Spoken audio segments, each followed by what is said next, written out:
A small group of us have come into possession of a large collection of Templar artifacts that we have christened the Tomar Hoard, so called because of where they were originally found. These items were discovered by some grave robbers in the early 1960s and have recently been put together by a close friend and colleague who realizes their importance far outweighs their financial cost. There are 28 items in all, and their importance is not just their historical connection with the order, but the fact that they tend to reinforce the validity of the criticism of Pope Pius IX that the Templars were Gnostic from the very beginning and followers of the Johannite heresy. They were not Christian in the sense that any of our viewers would understand the term. To trace the origins of the Templars, you have to trace back the families who founded the order. And they claim to be descendants of the Mammadot, the 24 high priestly families of the Temple of Jerusalem at the time of Jesus. And their descendants, when Jerusalem was destroyed in AD 70, scattered throughout the known world, and they passed their teaching down from father to child down through the generations. And that's how the Templars and the later Freemasons came a lot closer to the true teachings of Jesus than you will ever find in any Christian church. Christianity does not arise from the teachings of Jesus. It arises from the distorted visions of a man called Saul of Tarsus, better known to Christians as St. Paul. He's the man who deified Jesus and declared Jesus was his Lord and Saviour, and that Jesus had somehow died as a humanized sacrificial goat to redeem us from sin. Jesus was a Jew, a Jewish teacher, a rabbi, teaching other Jews how to follow the law of God. He was not in the business of starting a new religion. He was in the business of simplifying his own religion. And his teachings can still be found in Christianity, but they're so deeply buried amongst a mass of dogma, lies and distortions, they're damnably difficult to find. The Templars rose to power very, very quickly because the foundation of the order was the fruition of a long-standing conspiracy. Bear in mind, the early 1100s, communications in Europe were incredibly bad.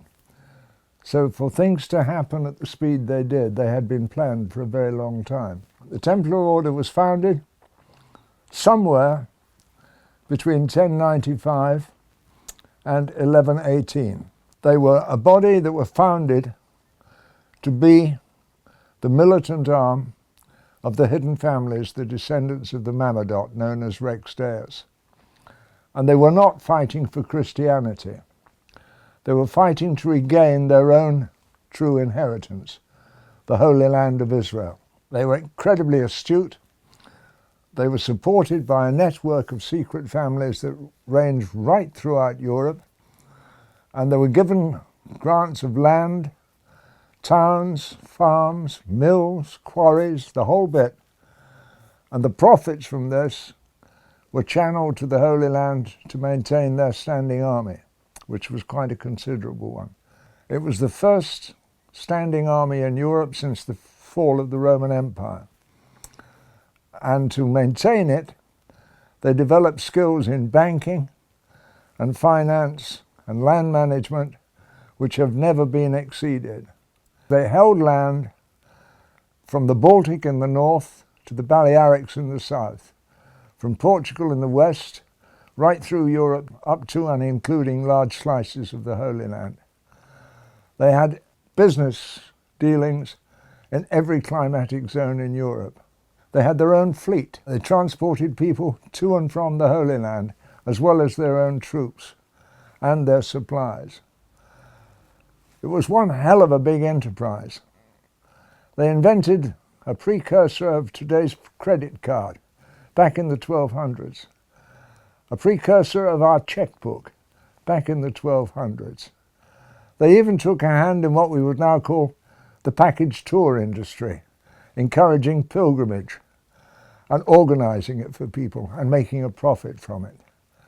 They were a truly remarkable order.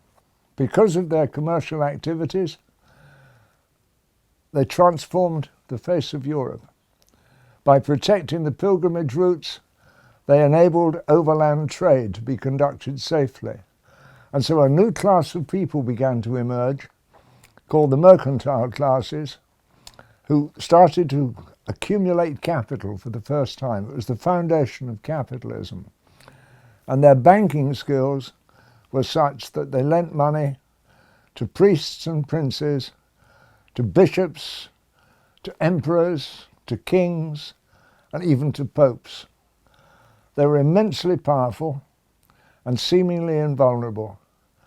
And then, due to the greed of an evil French king, King Philip le Bel, there was a mass arrest on Friday the 13th in 1307, when nearly all the Templars in France were arrested, handed over to the tender mercies of the Inquisition for torture, and charged with heresy. It was never actually convicted as an order of any crime.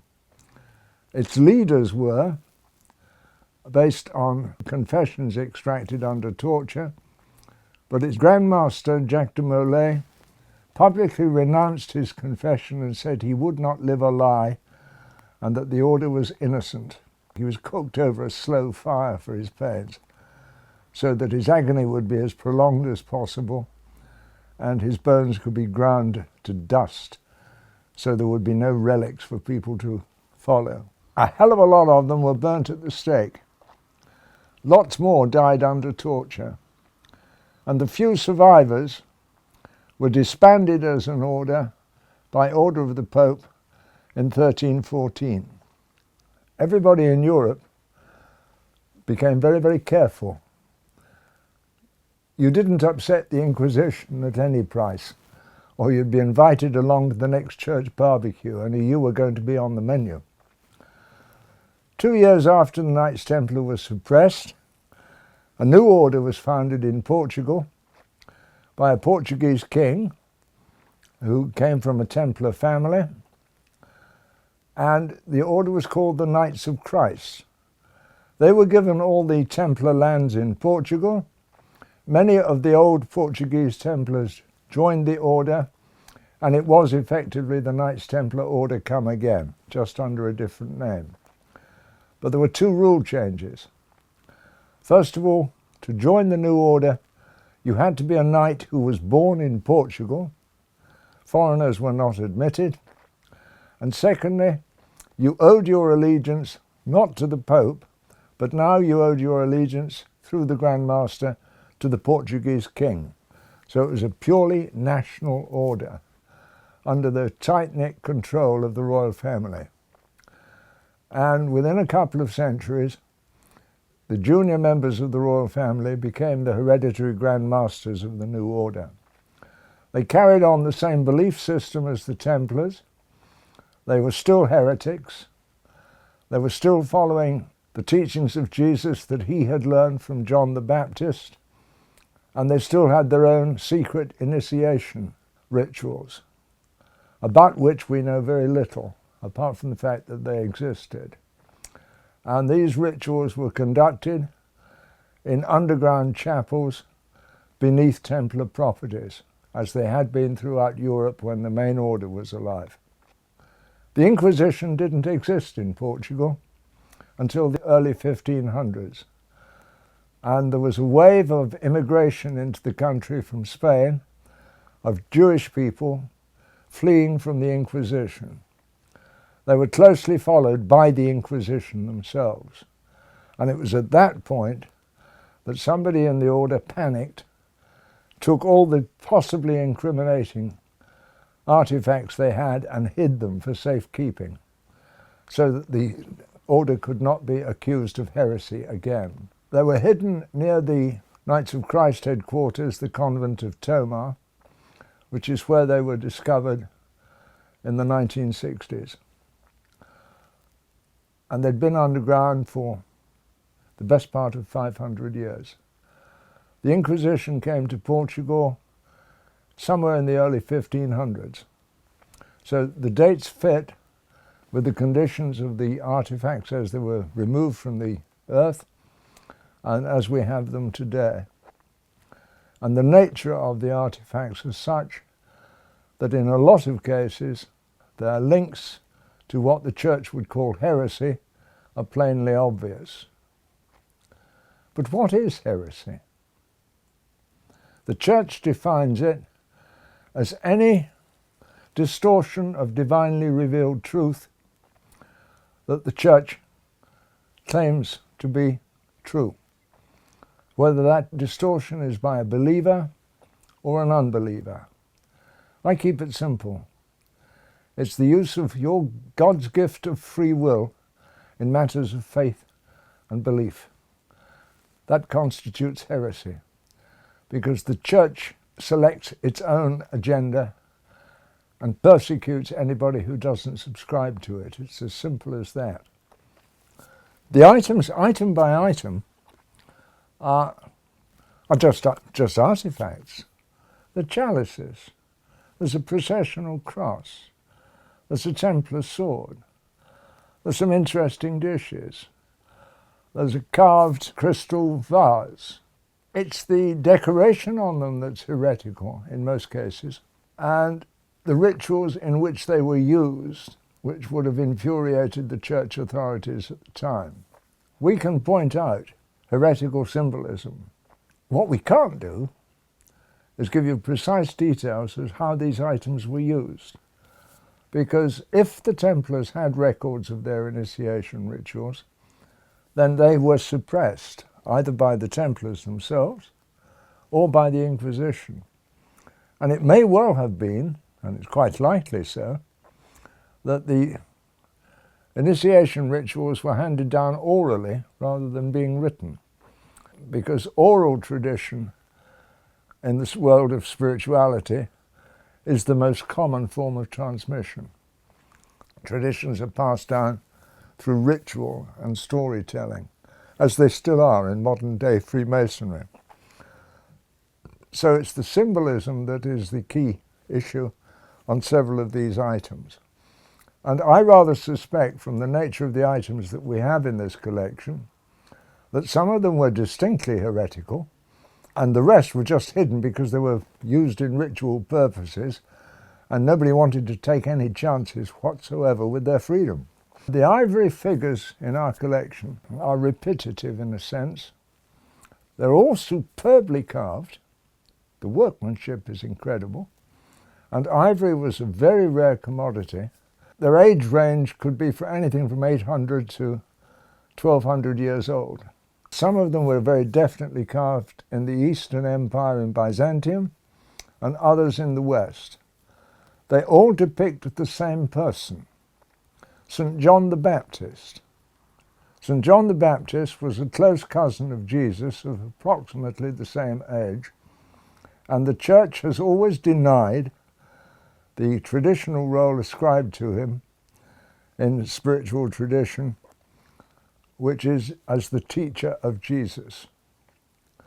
Now, according to the Rex-Deus hidden tradition, John the Baptist was indeed a cousin of Jesus, but from the Ethiopian branch of the line of David, being a descendant of Menelik, the child of Solomon and Sheba, and that he had left Ethiopia to go to the Jewish temple at Heliopolis, found it was polluted, moved from there to Jerusalem, found that temple too had been polluted, and he joined the other hereditary priestly families at Qumran and joined the Essenes, where he became the teacher of a sect known as the Nazarenes. Now, the Nazarenes are an important issue here, because the New Testament calls it Jesus of Nazareth, which is a bit odd.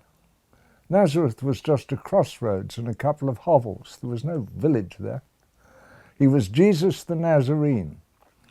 And the whole idea of the Essenes was to create a spiritually elect within the elect who would sanctify the people of Israel and lead the forces of good and righteousness against the forces of evil in the final battle of the world. And the Nazarenes were the spearhead of this movement.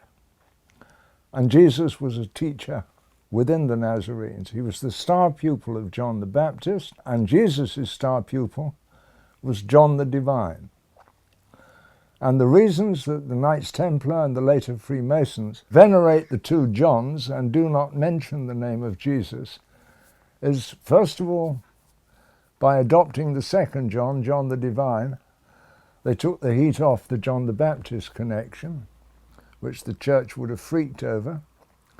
And secondly, they're celebrating a process of transmission of teaching. John the Baptist to Jesus, Jesus to John the Divine. An initiatory process which was 4,000 or 5,000 years old at the time they started it, and which still goes on to this day. It's an incredibly effective way of passing down oral tradition in an unbroken chain and in a reasonably pure and unadulterated manner. The figure of John the Baptist is vitally important. And wherever you look in Templar history in Europe, you find references to him. The reliquary supposedly containing the head of John the Baptist is kept at a cathedral that the Templars financed in 1204 at Amiens in northern France. If you're here in England, if you go to Templecombe, there is a painting that the locals think is of Jesus, but in actual fact, if you examine it, you'll find it is a bloodless, severed head, and it's John the Baptist again. And carvings of John the Baptist abound in Templar churches. In Chartres Cathedral, there is a very precise hole drilled in one of the windows. And at noon, on the feast of John the Baptist, the light that comes through that hole, the beam of light, hits a well-worn brass stud set into one of the paving stones of the floor. At the church of Tregence, there is an aperture built into the wall, which, at dawn on the feast of John the Baptist, casts the golden, warm glow of rising sunlight all over the altar. Phenomena like that are common throughout Templar properties in Europe. John the Baptist was a figure who was revered by the entire order, and to a certain extent feared by the church. So the church always tried to diminish his role. The importance of these finds can hardly be misunderstood.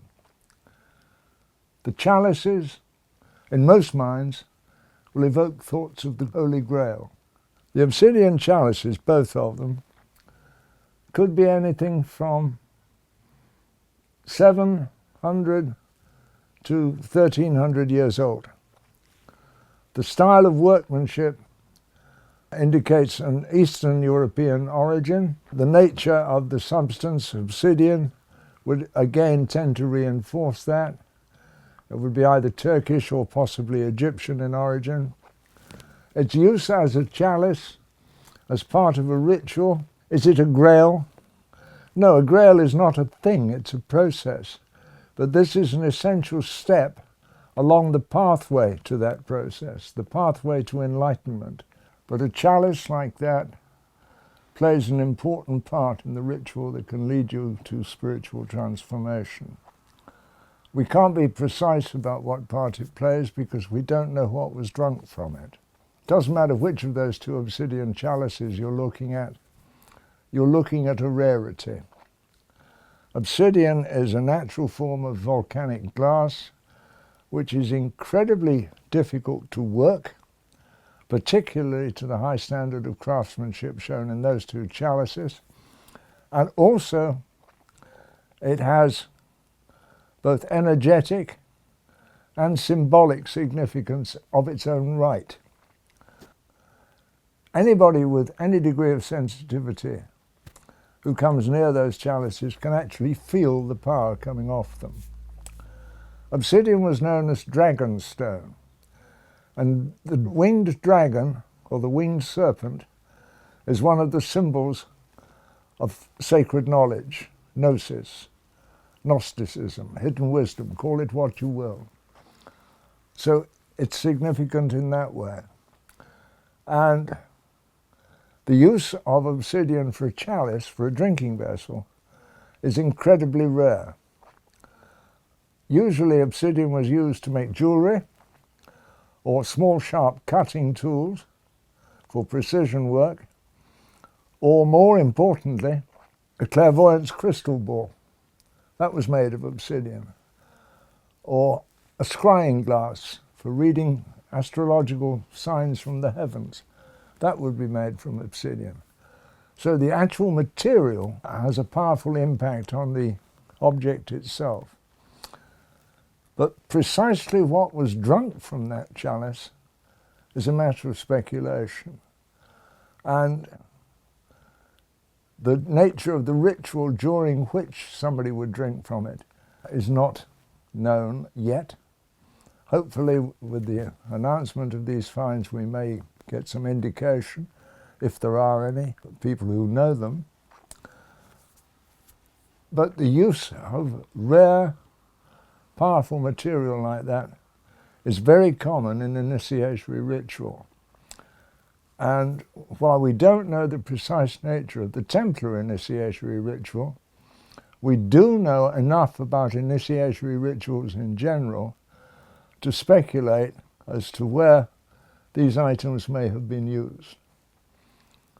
For example, there is a beautiful marble libation cup. Now that would have been used to mix something that would later be drunk. So one suspects a wine base, and in 70 or 80% of shamanistic practice worldwide, some form of mood-altering plant extract.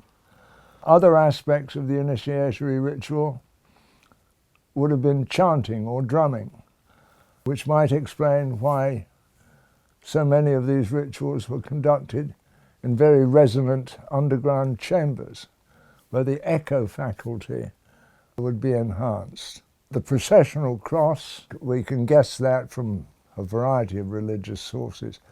That would have led the procession into the chamber or into the chapel that was being used. The precise use of the sword, we can only guess at, because it wasn't for knighting people. You were already a knight before you joined the Templars, or you weren't allowed in. There's a certain amount of speculation here. But the insistence in the repeating symbols of wisdom, there's one particular cross called the Croix Céleste, which appears on several of our artifacts, which signifies hidden wisdom, which in the Church's eyes is a heresy immediately. There's the teaching aspect of the figures of John. There's the carving on the little vase, which could well be Sophia, the goddess of wisdom. And there's a mandala at the bottom of that vessel, which is worth looking at, which implies the same thing. It's constant repetition of a particular trend of belief, Gnosticism, veneration of sacred wisdom. And this type of belief predates Christianity and Judaism by many thousands of years. The search for the Holy Grail predates Christianity by many years. It's got absolutely nothing to do with Christianity. There is a Christianized version of it. The ancient Celts had it, the cauldron of plenty. The Hebrew people had it. The Grail for them was the stone that fell from heaven. The Christianized version talks about the cup that heals, that gives everlasting life. Now, people have gone to enormous lengths to try and track down one version or another of these. And the most popular Christianized story, supposedly, is the cup that Jesus used at the Last Supper, that Joseph of Arimathea used to collect his blood after the crucifixion. Now, I have very considerable doubts about both of those stories.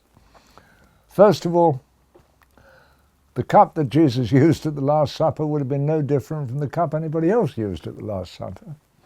And secondly, you didn't collect blood from corpses in Jewish tradition. It's the last thing you did. The corpse had to be buried whole and entire. And that wonderful American professor, Joseph Campbell, when asked about the Grail, said, "Why should any medieval knight go out and search for a relic, however holy, when if he wanted a miracle, all he had to do was go to church and take communion?" And he partook directly of the body of blood of Jesus. He said, no, the Grail is a coded allegorical description of the pathway to enlightenment.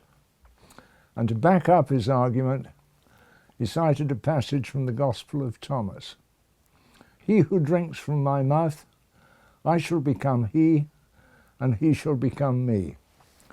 And that, according to Campbell, is the whole point of the Grail. It's a transformative process. It's not an object. It's an intellectual and spiritual change. And the whole principle of alchemy was the same. Alchemy wasn't about transmuting base lead into gold. It was about transforming the base leaden raw humanity into the pure gold of spiritual knowledge and enlightenment. They are all stories weaving around the same theme, which they couldn't be told in the open because the church would have come down like a ton of bricks and persecuted you for it. The church wanted a monopoly on everything that was vaguely religious, and they got it by brute force.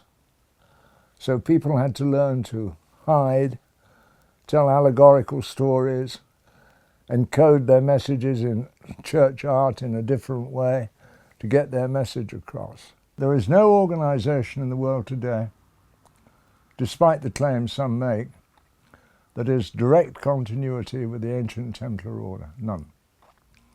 The same teaching, in one form or another, can be found in different branches of Freemasonry, because Freemasonry was founded by the same families who founded the original Knights Templar. So the teaching went down. There's not a direct connection, but there's an indirect one.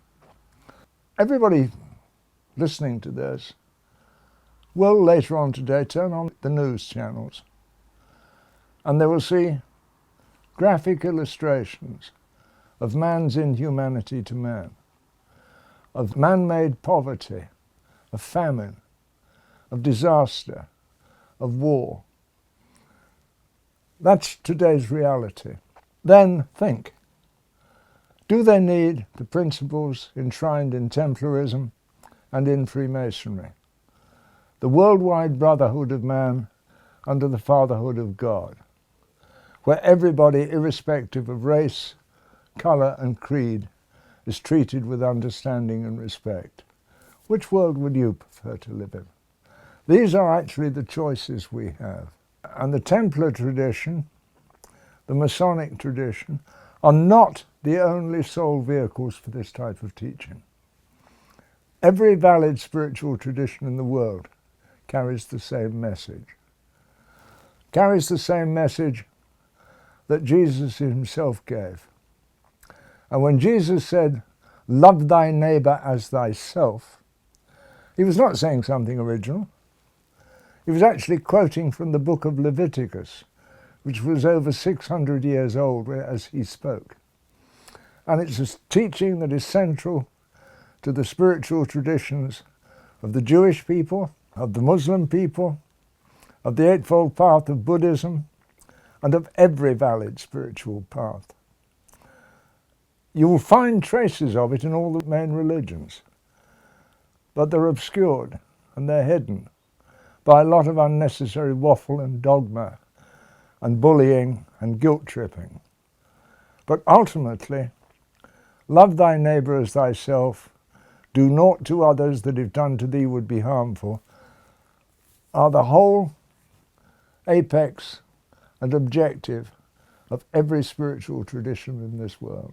One of my favourite spiritual teachers was Jalaluddin Rumi, who said there is a pathway that is the foundation for all the great faiths, that pervades each one of them and then rises above them all. And that is the pathway of love. That is the pathway taught by Jesus. That is the pathway taught by the Kabbalah. That is the pathway taught by the Sufi traditions. And that is the pathway taught by the Buddhist tradition. And we need more of that today above all times, not less.